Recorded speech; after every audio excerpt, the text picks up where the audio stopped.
पश्चिम बंगाल चुनाव के नतीजे आने के बाद ममता बनर्जी ने जो आरोप लगाए, राहुल गांधी ने पुरजोर समर्थन किया। यानी ममता बनर्जी के साथ राहुल गांधी भी मैदान में उतर चुके हैं। दोस्तों, बड़ी खबर आ रही है कि कांग्रेस पार्टी ने यह मांग की है कि पश्चिम बंगाल के अंदर 50 सीटों पर दोबारा काउंटिंग कराई जाए। पवन खेड़ा ने प्रेस कॉन्फ्रेंस करते हुए जो आरोप लगाए वो तो अलग था, लेकिन मीडिया एजेंसी से बातचीत करते हुए पवन खेड़ा ने और भी गंभीर आरोप चुनाव आयोग और बीजेपी के ऊपर लगाए।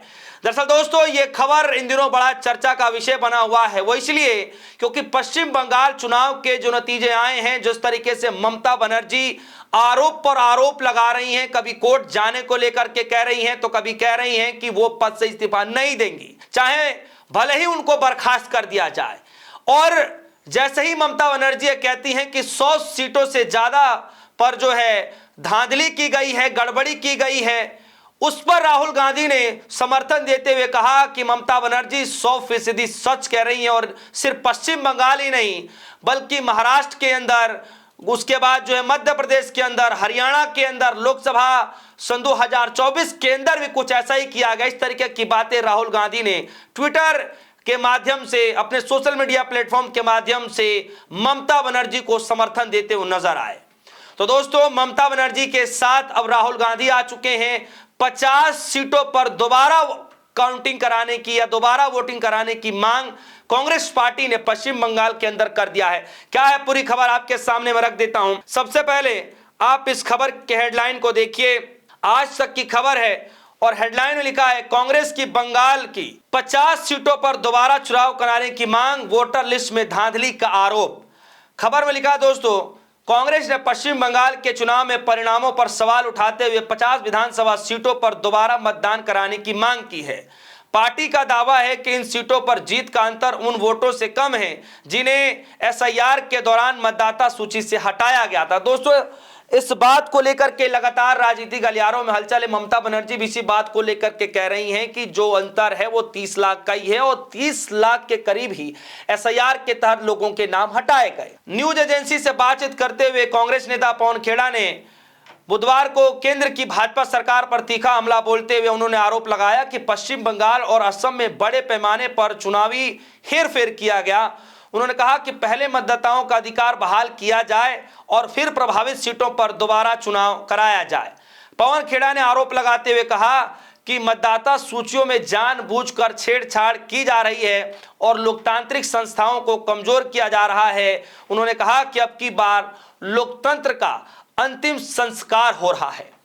दोस्तों, कल के दिन पवन खेड़ा ने प्रेस कॉन्फ्रेंस करते हुए न सिर्फ चुनाव आयोग को घेरा बल्कि बीजेपी सरकार को भी घेरा। सुनिए कल के दिन पवन खेड़ा ने क्या कुछ प्रेस कॉन्फ्रेंस करते हुए, पहली बार प्रेस कॉन्फ्रेंस करते हुए, जमानत मिलने के बाद पहली बार जब प्रेस कॉन्फ्रेंस करते हैं बंगाल चुनाव के नतीजे आने के बाद, तो क्या क्या आरोप लगाए, जरा सुनिए। एक और आंकड़ा बड़ा महत्वपूर्ण है, आप भी देखिएगा, आप में से कुछ लोग रिसर्च करते रहते हैं। जिन मतदाताओं को बंगाल में वोट के अधिकार से वंचित रखा गया, उन सीटों पर जीत का मार्जिन एसआईआर डिलीशन के नंबर से कम है। सब कुछ आपके सामने है, दूध का दूध, पानी का पानी, ब्लैक एंड व्हाइट। हम उम्मीद करते हैं कि माननीय सर्वोच्च न्यायालय भी इसका संज्ञान लेगा और मतदाताओं को उनके अधिकार फिर से देकर, हमें लगता है कि उन सीटों पर फिर से पुनर्मतदान होना। मार्जिन आपके सामने है। The number of people you deprived from the process of voting in Bengal, look at the margins of victory on those seats. The margins of victory on those seats are less than the number of people you've deleted from the voters list. And those people are still waiting for their right to vote to be restored, and we hope and pray that the Honorable Supreme Court takes suo motu cognizance of this and restores their right to vote. सर्वोच्च न्यायालय की मैं इसलिए बार बार और मन में पूरी श्रद्धा के साथ हम लोग करते हैं, मेरा निजी मामला हो, आपका मामला हो, किसी का भी मामला हो, लोकतंत्र को बचाने में हमेशा सर्वोच्च न्यायालय की एक बहुत बहुत महत्वपूर्ण भूमिका रही है। अत्याचार करने वाला, दमन करने वाला कितना ही बड़ा हो, 200-250 पुलिस भेज दे, कुछ कर दे, सर्वोच्च न्यायालय आंख बंद करके बाबा साहब अंबेडकर के संविधान का स्मरण करके हमेशा निर्णय लेता।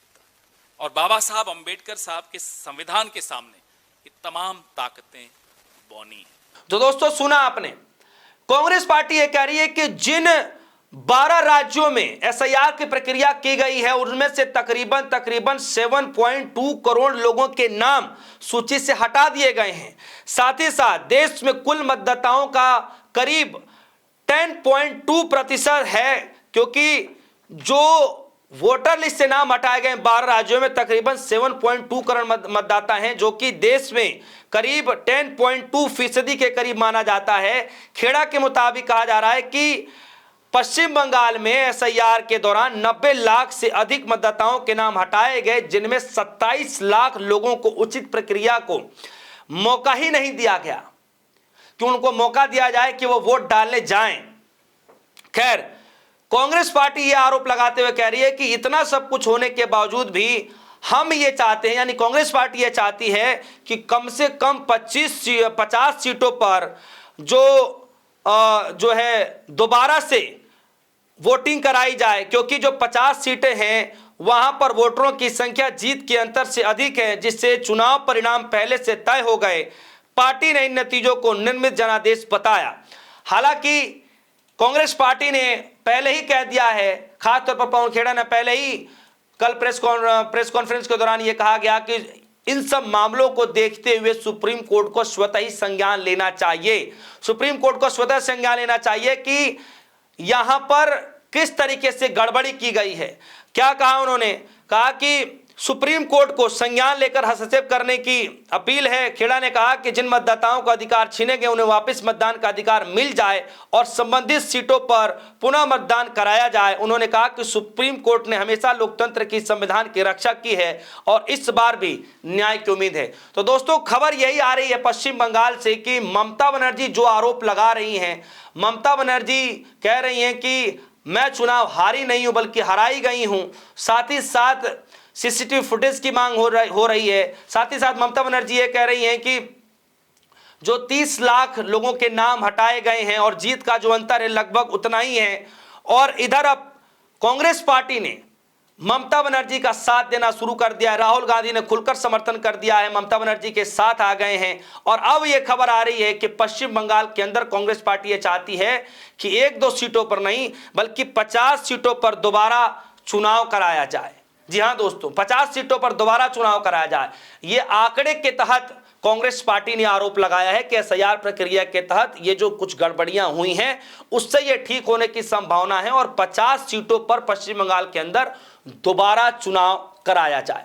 दोस्तों, क्या लगता है? एक तरफ सुप्रीम कोर्ट पर नजरें निगाहें, पवन खेड़ा सहित तमाम कांग्रेसी पार्टी के जो लीडर हैं, चाहे अखिलेश यादव हो, कांग्रेस पार्टी हो, सब यही बात कह रहे हैं कि सुप्रीम कोर्ट को स्वतः ही संज्ञान लेना चाहिए और उसमें हस्तक्षेप करना चाहिए। और अब एक नई मांग आ रही है कि पश्चिम बंगाल के अंदर 50 सीटों पर दोबारा चुनाव कराया जाए। दोस्तों, आपको क्या लगता है कि सच में 50 सीटों पर दोबारा चुनाव कराया जाएगा? क्या सच में ऐसा पॉसिबल है? क्या इतिहास में कभी ऐसा हुआ है? आपको क्या लगता है? वीडियो कमेंट सेक्शन में जाइएगा, अपनी राय रखिएगा। फिलहाल के लिए दीजिए इजाजत। देखते रहिए DS4 न्यूज़। धन्यवाद।